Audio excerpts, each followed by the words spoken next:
Good afternoon everyone and welcome back to summer. It is absolutely scorching here and is there some progress. Probably not the sort that you want, but I'm going to share it with you anyway. The RX-7 has been sitting under this for a long time. It's under there for a number of reasons. It's friggin' hot here, it's like 34 degrees today and I don't want it to, the dashboard is 31 years old, so it'll get fucked. So it's under there while I try and get parts for it, which is the current process. It goes over there looking sorry for itself, but that's going, but there's a plan, there's going. But I listed this for sale on Leboncoin like yesterday and I've had like 10 people message me about it, ironically, even though there's a friggin' massive hole in the back, massive hole in the sill, whatever. Lots of people are interested. 500 euros is up for. I'll take, I don't know, whatever, 400. It just needs to go because I need the space, but I need to clear it out first because, yeah. I also need to pump the tyre up because it's flat and get it started again. But it's become a bit of a dumping ground for, so I'm going to put that in the Volvo and take it to the recycling. I'm so glad I picked a day where it's 35 degrees because it's even hotter inside this taxi. I'm not gonna lie, I'm sweating my tits off, even though there's wind. So if you hear wind noise, I do apologise. Anyway, I'll explain also the plan behind everything. Right, we're making some great progress in here. Need to take the tinsel out, but that is looking pretty damn presentable. Look at the beauty in there, bargain, I've got to say. Speakers in the back and everything. Let's not forget the Starlight headlining, but maybe there's been a little mouse in here, but we're not gonna worry about that because we'll just brush that out, just don't tell anyone. Right, and it's all completely cleared out. I'm not gonna sweep it out because it's just not worth it, So I've put everything from here into the Volvo. You actually forget how big the taxi is. You might think, well, if you just moved it out of one cart to put in the other, but the difference is the Volvo is running right now, so I can take that this afternoon straight down the tip and get rid of all that stuff, and I can take some pictures of this and send it to the people that want it. So I'm just going to get that done. Look at it running. I am not at all sponsored by Top Don, although they did once ask me if I wanted to be, and I was like, I don't actually know if their products are any good. I bought with my own money their jump pack, their booster, and it is sick, honestly. Hasn't been started in probably over a year. That on it straight away turned and it started. Don't get me wrong, this taxi starts all the time as long as it's got battery, but the battery was so flat I wasn't sure if it would. My other boosters have not been able to do it, and you'd think this is an advert because I'm fucking going on about it so much, but it isn't. It's just genuinely really fucking good. So that's sorted. Now I need to get rid of the shit in the other one. So I'm getting rid of the taxi, I'm getting rid of the iGo, but like I said, there's a bit of a plan for the iGo. My youngest son, 17, wants to learn to drive. Now, I was looking at things to buy for him, and over here in France, buying cars is just ridiculously expensive. For the shittest car, needs work, it's gonna cost me 2 to 3 grand, for an absolute shitbox. I don't want to spend that, obviously. And it dawned on me today that I could do something slightly clever. So, as soon as I got back from the school run, I was like, you know what? I'm pretty much going to scrap the iGo because the suspension's bent and it's just not worth it. But what happens if I looked for a 107, iGo C1 with an engine problem, and then I can swap the engine out and then I can just scrap what's left over because the engine in the iGo works perfectly. I got home, immediately found a bright yellow 107 with basically it looks like a suspected head gasket. So I can get there, I can get there on the train. It's about 45 minutes away and it's up for 650 euros. I chucked in an offer and said, if you've got all your paperwork, if you've got all the things you need, especially in France because it's a bit funny, and he was like, yes. And I said, would you accept an offer? He was like, yes. And I said, okay, how about 450? So I'm waiting to hear back from him. Even if I don't get it for 450 and I get it for 550, then I think it's still a deal, a huge deal, because they're going for about 2,500 to 3,500 at the moment in working condition. That same style, same era, same everything. So it just makes sense. I'll swap the engine over. It'll take me a day, I'm sure. Me and Zach can do it. He can learn something at the same time. He can learn to drive in it, drive it for a bit, and he's off travelling at the end of this year, beginning of next. So at that point, I can just flog it on and flip it. So it will serve its purpose. I won't lose money on it. I should make money on it. And in fact, I should make money on both the iGo and that together, because I bought the Igo for 400. So, you know, I should actually clear a profit. So for me, man logic, that makes sense. I just dropped everything off at the déchetterie, and I was passing this unassuming little garage. But what's that? What do you see in the back there? It's only a Lancia Delta HF. I'm going to see if I can find out anything more about it. I don't know if anyone's in this garage, but I'm going to go and have a look. I'm going to have a look at it. I'm going to ask them first because they might think I'm really sus. Okay, well, the door's locked. It looks like they're shut, even though it says they're open all day today. Welcome to France. But let's go and have a look. It's on a WW plate. It looks really fucking clean. Like, it looks really fucking clean. Look at the arches. That looks really clean. I mean, I don't know why the doors oh, it looks like there's been some rodents in there. I can see like seeds or something in the back. Why are the doors held shut with a strap? There's no ignition on it. It looks like wiring's an issue. But look at it. It looks pretty damn clean.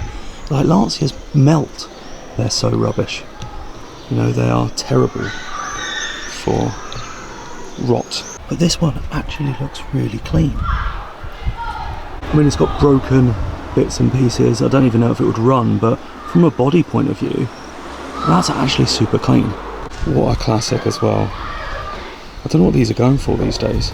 Right, I look suspect as fuck walking around here, so what I'm going to do is I'm going to see if I've got a pen and paper in the car and see if I can just drop them a note. I'm just purely interested in what the story about that car is and see if I can come back and talk to them about it. So I might drop them a note and say, what's the story with the Delta? Drop me a message. This is how all great stories start, isn't it? But that's a classic, and I'm sure that they are going up in value quite a lot. It's not the Delta Integrale, I understand that, but either way, I'm gonna do some research when I get back at the same time. Let's go and see if I can write something to them in this absolute weapon. Right, that's my letter written. Put it in their letterbox. Look at that cool ashtray, it's a fucking piston. Anyway, that's done. That was a bit of a distraction. That wasn't on the bingo card for today, that's for sure.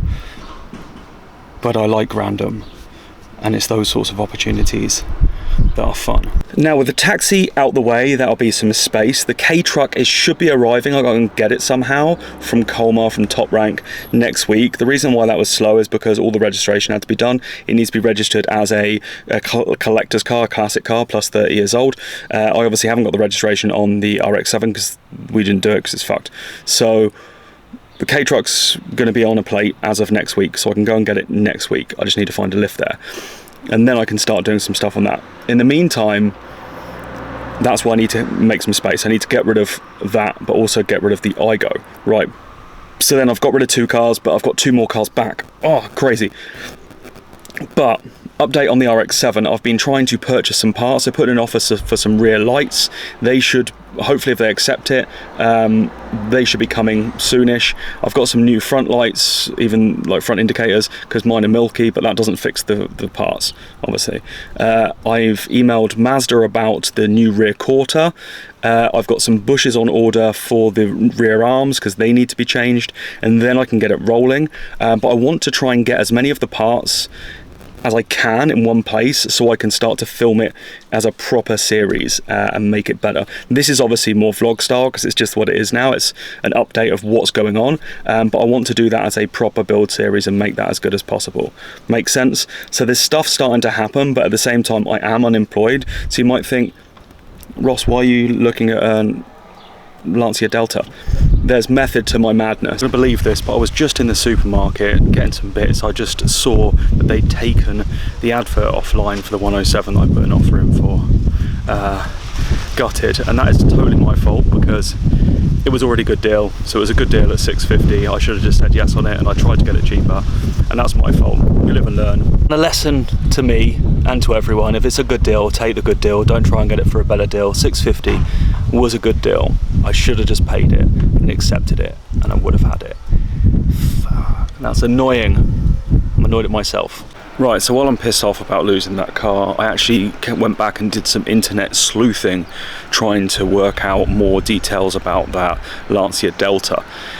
And it looks like it is unfortunately a Lancia Delta HF 1.6 turbo front wheel drive, not the four-wheel drive. I worked this out because the exhaust is on the right hand side at the back and there's only one. The 16 valves had 2 exhausts and the four-wheel drives had the exhaust on the left hand side. So unfortunately it's the front wheel drive which is not the one. Because every project that I'm going to embark on now needs to be strategic, it needs to be bought at the right price to be able to have the most value within it, because it has to make sense from a business point of view. So if I was going to invest that money in anything, it needs to have something come back to me, and that wouldn't. There just isn't enough money in it. It would need a lot of work, and you'd still just have a front-wheel drive Lancia Delta. If it was the four-wheel drive, that's a different story, but unfortunately it isn't. Either way, it's a cool little find, worth going to investigate, worth going to see, and if there's the option and he does get back to me, then I might go around, have a look at it, just because why not, and I'll take you guys with me. And while I lost out on that 107 today, which was frustrating, I have to say, I should have just paid the price, there is actually I think it might be a C1 or a 107, I'm not sure, a white one, just next to the brewery, 1 minute down the road, that looks like it's been off the road for some time. So I think that I'm going to go down there and have a beer tonight and see if I can find the owner, because that'll be even closer. And when one door closes, another one opens. At least now I've got in my head that that's the plan, that's what I want to do. I can reuse the heart or some parts from the Aygo if possible, get rid of the rest, and I know those cars like the back of my hand, so it seems like the best option to go for. So that's the plan, we'll see how we get on with it. Tyre pumped up, all sorted, everything is ready for people to come and have a look at it, everything's cleared out of it. Yes, topped on, amazing, not sponsored. Also, that was given to me by my very, very amazing friend Sam when I originally picked this up, because I had it delivered to his house, which obviously went down really well during COVID. Don't ask, random. Anyway, he gave me that because he saw that this tyre was going down because it's got a slow puncher. I have used this a million times, it's the most useful thing ever, so thank you, Sam. That's that one all sorted. I just need to clear some of the stuff out the Aygo, but I'll go down to, basically I'm going to go for a beer, and if I go for a beer I might be able to find another car at the same time. Seems like a fucking win-win to me. So I'm going to go and do that, see if I can find a replacement for the car I lost today. And it doesn't matter about the Integrale. Like I said, it's not an Integrale Delta, it doesn't really matter, because I will find other opportunities. I've got my eye on some potentials. In the meantime, I have actually ordered during this day the rear lights. I put in an offer, and again, they were a good deal, so I just didn't want to lose them in the same way I lost that car, so I just went, fuck it, I'm pulling the trigger and bought them. So I bought the rear lights, they're being delivered, so I should have them coming soon. So yeah, lots of stuff going on. I'm going to try and be more consistent with this stuff, and like I said, I want to do a proper build on the RX-7, so I'm going to get all the parts together. Stay tuned for more stuff, tons of this stuff coming. Let's see how it all comes together. Otherwise, I'll see you on the next one. Peace!